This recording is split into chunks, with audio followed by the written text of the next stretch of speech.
করে বলতে হবে বইটার নাম। এই কোরআনে কোনো ভুল আছে, সন্দেহ আছে, সংশয় আছে? কারণ এই বইটাকে আমাদের হেদায়েতের জন্য নাজিল করেছেন কে? কোনো সন্দেহ নাই, সংশয় নাই।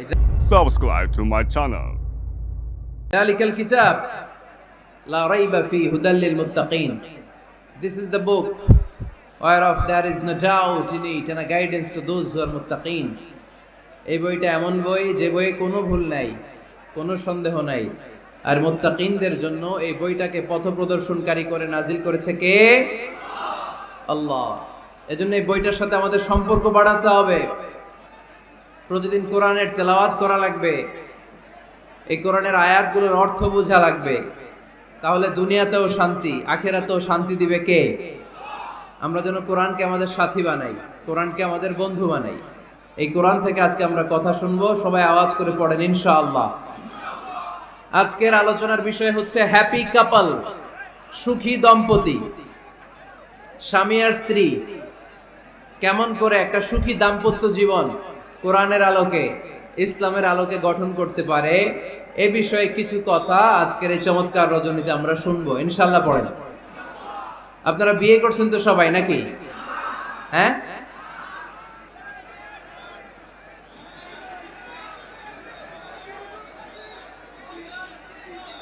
করো নাই? বিয়ে করে নাই কে কে দেখি? হায় হায়, চেয়ারম্যান সাহেব কই? এগুলোর বিয়ে করে দিয়েন, এগুলোর আপনার হাতে রেখে গেলাম। এই অবাকাগুলোরে মিলাই দিয়েন। বসেন। এই অবিবাহিতদের দুঃখ জ্বালা কেউ বুঝতে চায় না, ঠিক কিনা? বিয়ে করে ফেলবা। বিয়ে করলে নেয়ামত বাড়ায় দেয় কে? দারিদ্রতা থাকলে ধনাঢ্যতা দিয়ে দেয় কে? সবাই চাকরি করে বিয়ে করতে চায়, ব্যবসা ভালো হলে বিয়ে করতে চায়, কিন্তু জানেই না ব্যবসায় ভালো হওয়ার আর চাকরি পাওয়ার মাধ্যম হচ্ছে আগে বিয়ে করা। আগে কি করা?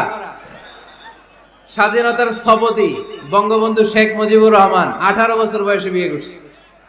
কত বছর বয়সে? এক বর্ণনা দেখলাম 14, আর এক বর্ণনা দেখলাম 18।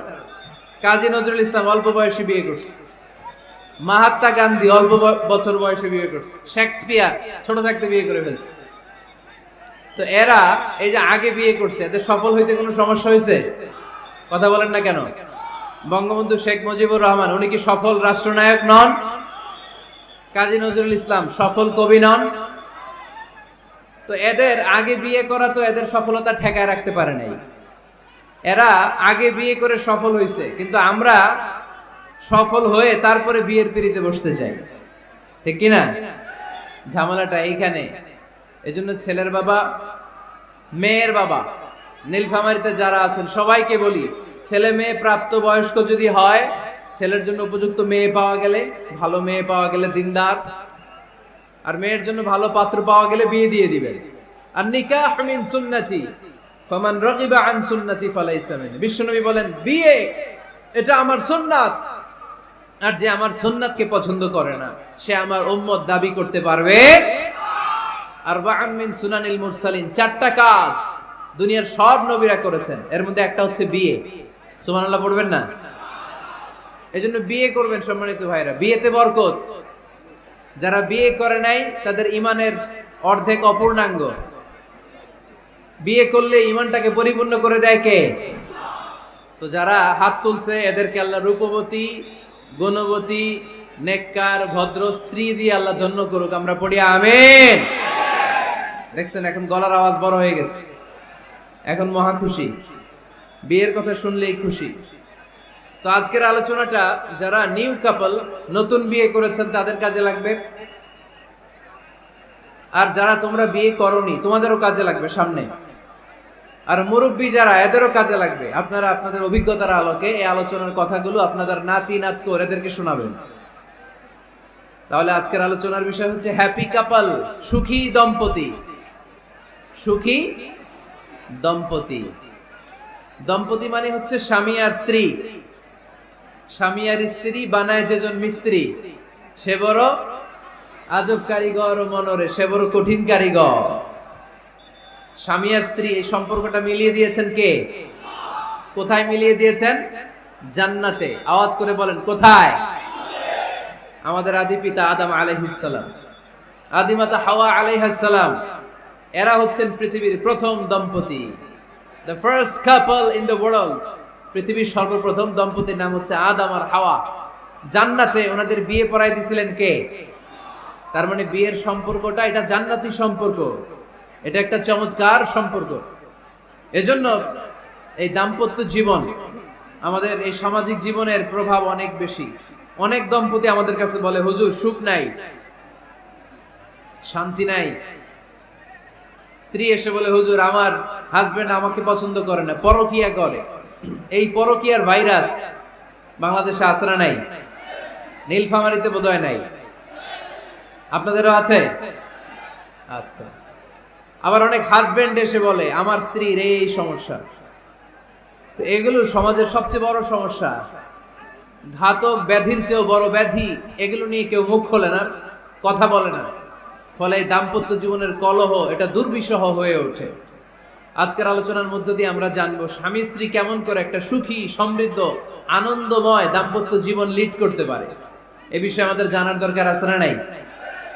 আচ্ছা, আপনারা শুনতেছেন? আপনাদের সকলের মনোযোগ কি আমার দিকে, না ডানে বায়ে তাকাচ্ছেন?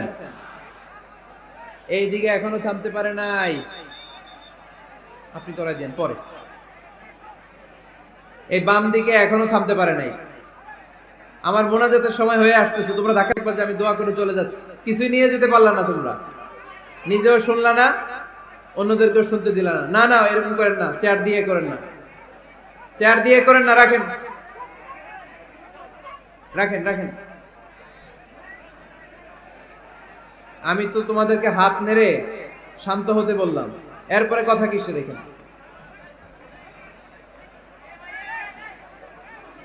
এভাবে আসলে আলোচনা করা যায় না। একজন আলোচক কোন একটা বিষয় নিয়ে যখন কথা শুরু করবে, ডানে বায়ে ধাক্কাধাক্কি, চিৎকার, বিশৃঙ্খলার আওয়াজ যখন আলোচকের কানে আসে, উনি কথার খেই হারিয়ে ফেলে। এই যে আবার শুরু হয়েছে এখানে।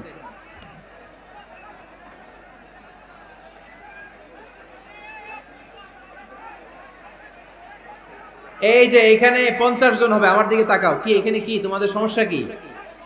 এখানে কি জায়গা নাই? তো গো ব্যাক, পেছনে যাও, পেছনে যাও। এই যে এলইডি আছে ওখানে বসে দেখো, ওখানে তো আমার আরো বড় দেখা যায়, ওখানে যেয়ে দেখো। এইখানে কি? প্রতিটা মাহফিলে এই আমার ডান দিকে এই বাম দিকে কয়েকশো ছেলে পেলে ধাক্কা ধাক্কি করে শেষ পর্যন্ত বিশৃঙ্খলা। আল্লাহ হায়াতে বাঁচায় রাখলে মার্চের 15 তারিখ পর্যন্ত আমি আলোচনা করব দেশে। আজকের এই ক্যামেরাম্যানদের কথা এটা ছড়ায় যাবে। সব কমিটি এই দুই দিকে ফাঁকা রাখবেন, এইখানে আপনাদের নিরাপত্তা কর্মী রাখবেন, কেউ থাকতে পারবে না এদিকে। সামনে যতদূর বসবে সব সামনে, এই জায়গা আমি ফাঁকা দেখতে চাই। সামনে আমার প্রোগ্রাম যেখানে হবে মেহেরবানি করে এটা আপনারা অ্যারেঞ্জ করবেন, কারণ এদের কারণে পুরো মাহফিল বিশৃঙ্খলা। এই যে এখানে কয়েকশো লোক, এইদিকে কয়েকশো লোক, এরা কিন্তু শান্ত, এরা শান্ত। এই যে লক্ষ লক্ষ লোক জড়ো হয়েছে, এদের টাইমের দাম আছে। কি জবাব দিবা তোমরা আল্লাহর কাছে?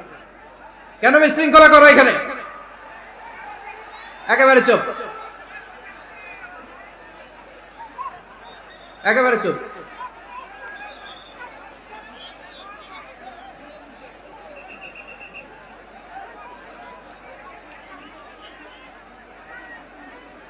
হ্যাঁ বসে যান, বসেন।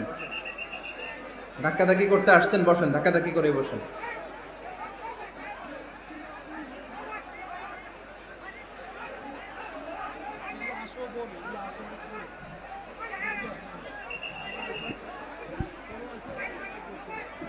একটা তাফসির মাহফিলের একটা ভাব গাম্ভীর্যতা আছে, এখানে কোরআনের কথা হয়।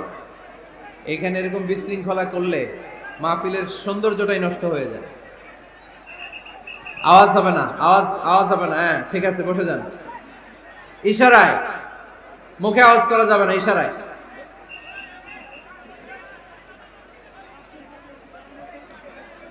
সম্মানিত ভাইয়েরা,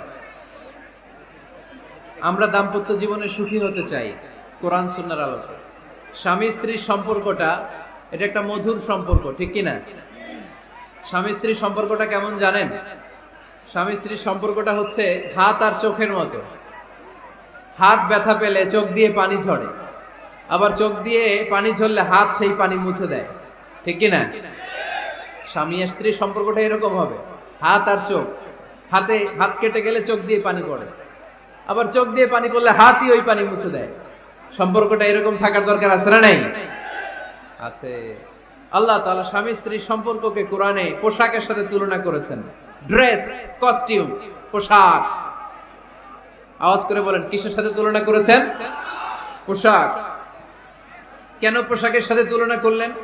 কারণ পোশাক মানুষের লজ্জাস্থানের হেফাজত করে। ইট কভারস আওয়ার প্রাইভেটস। পোশাক, ড্রেস এন্ড কস্টিউম এটা আমাদের লজ্জাস্থানকে ঢেকে রাখে, আমাদের ঈমান বাঁচায়। তেমনি স্বামী তার স্ত্রীর চরিত্র হেফাজত করে, স্ত্রী তার স্বামীর চরিত্র হেফাজত করে, ঠিক কি না? এজন্য আল্লাহ তাআলা মেটাফরিক্যালি, রূপকভাবে স্বামী স্ত্রীকে পোশাকের সাথে তুলনা করেছেন। আবার পোশাক পরলে খুব সুন্দর লাগে, ডিজাইন করে, এমব্রয়ডারি করে, বিভিন্ন ডিজাইনের, বিভিন্ন স্টাইলের, বিভিন্ন ফ্যাশনের পোশাক মানুষ পরে। পোশাক পরলে মানুষের শ্রী বর্ধিত হয়, সৌন্দর্য বেড়ে যায়। ঠিক তেমনি নারীর চোখে পুরুষ সুন্দর, পুরুষের চোখে নারী সুন্দর, ঠিক কি না? পোশাকের 3 নাম্বার কাজ হচ্ছে পোশাক মানুষকে কমফোর্ট দেয়, আরাম।